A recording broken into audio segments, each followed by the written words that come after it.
lifetime had begun by the words of an old woman's tales. Through tales and games, I began to understand the workings of this world.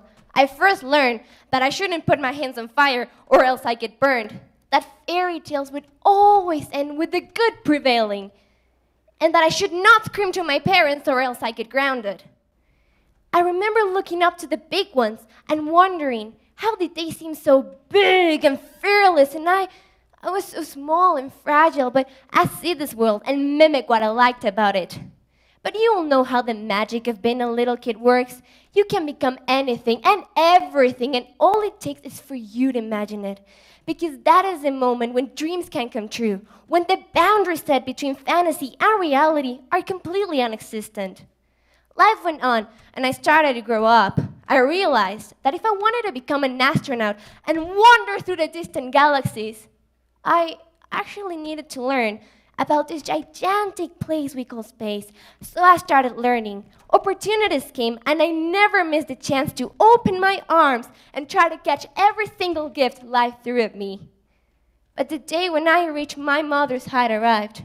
I was entering the world of the big ones, but I was feeling nowhere near big or fearless. In fact, it was the whole way around.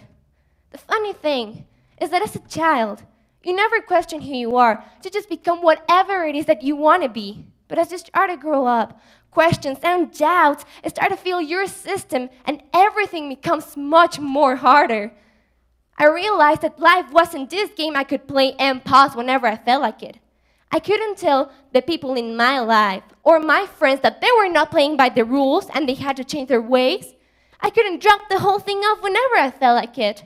Somehow, it felt like life would go on with or without my consent.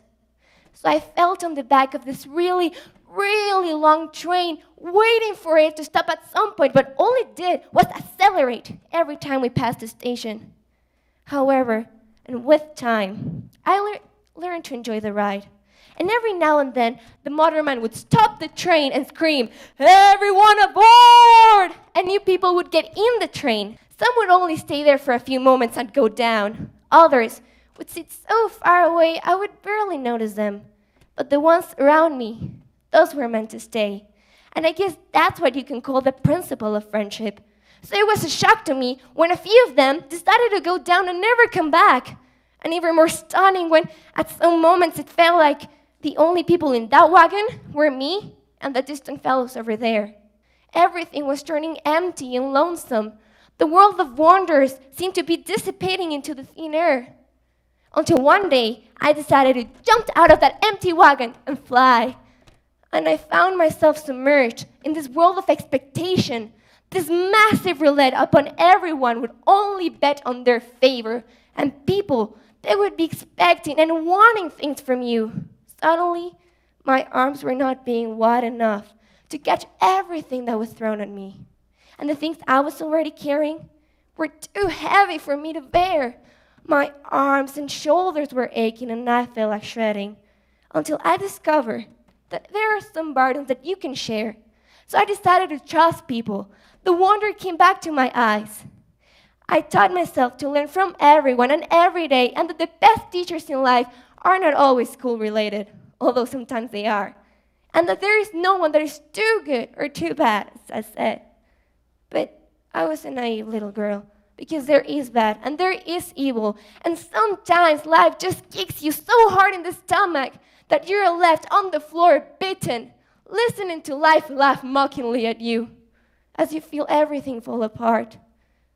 So once I recovered my breath, the only thing I could see was a defenseless, scared to the core, little girl lying on the floor, and the world of wonder was gone. So I decided to lock myself up in a 4-wall cube where I knew no one or anything could touch me. And I just wish I had never gotten off of that train so I could keep going and going, leaving everything behind. But the truth is that no matter how thick my walls were, my problems and fears were still out there hunting me. So there I was, in that corner of self-pity, lamenting my losses, wondering why is it so hard to find your place in this world? When that amazing ability to become anything or everything, to turn my dreams into my reality was lost.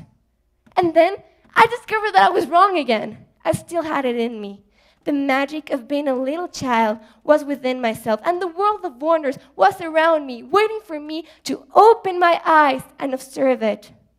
So I built a very, very big hammer and broke my walls.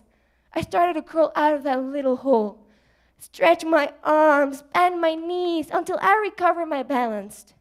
And once up here, I realized that the thing about the falls is not about getting back up to your feet. It's about moving. Because once you're up here, you have a 360-degree circle around you, and you can choose any direction you want. Truth is that growing up is like going for a swim to the ocean. You start in the clear blue waters, where you can see everything underneath you. The sand is there to help you keep your balance, but as you start to swim deeper into the ocean, the waters turn darker.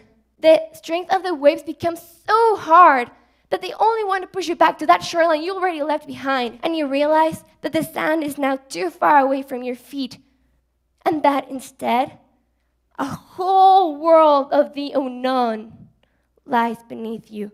In there, all the monsters and forces that will either drag you down or push you forward lay. So, it might sound a little bit melodramatic, I know. But I can tell you that growing up, especially being an adolescent, is pretty melodramatic. Because that is the moment when you open that door into the world of the unknown. And that is a very frightening place to be.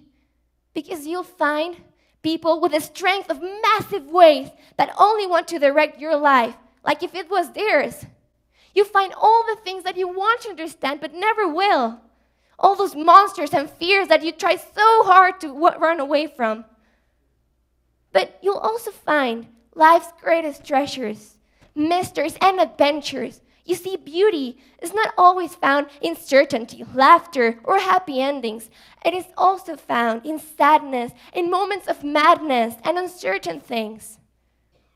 And it is fine to be scared, because even the brightest star hides on a cloudy night, but then it comes out again on the next day. The thing I've learned up to this 16 years I've lived, is that the whole thing about this very, very long journey we call life is learning where can you get your own strength from. And that is from the world of the unknown. And everybody has a different way of doing that. Some people will learn from the past, some from the present, others might write. I do it through acting, because acting allows me to break those boundaries that are set on us. That triangle, rectangle, circle that we live in, the so-called limits, I can just make them disappear. So I can go out to the world of the unknown, pick the things I like about it, go back to my safe place and build them inside me. And then I go out and explore again. So I do this game. I go in and out, until I find enough strength to keep going through the next phase, to keep swimming. Because you must never stop swimming.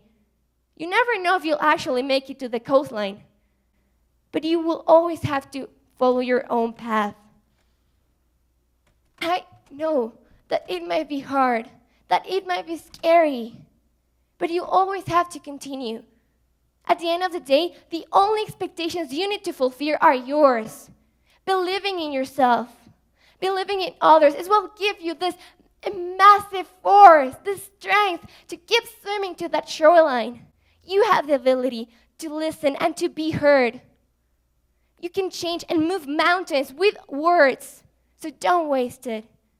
And it doesn't matter how old you get, you will always have it in you, the magic of a little kid to see through the world of wonders.